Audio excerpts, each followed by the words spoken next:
আপনি সম্মান সেখানেই পাবেন যেখানে আপনি দায়িত্বশীল।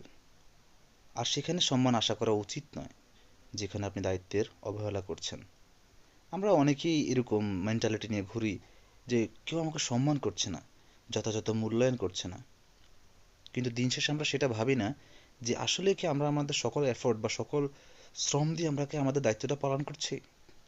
স্বামী হিসেবে স্ত্রীর নিকট সম্মান পাচ্ছেন না, একজন কর্মচারী হিসেবে বসের কাছে সম্মান পাচ্ছেন না, একজন শিক্ষক হিসেবে স্টুডেন্টের কাছে সম্মান পাচ্ছেন না। অন্যকে দোষারোপ না করে জাস্ট এতটুকুই চিন্তা করুন যে আমি যা দিচ্ছি, আমি যা করছি, আমি একজন স্বামী হিসেবে যা দায়িত্ব পালন করছি হয়তো সেটা যথেষ্ট নয়, বা আমার দায়িত্ব পালনে অনেক ভুলভ্রান্তি থাকতে পারে।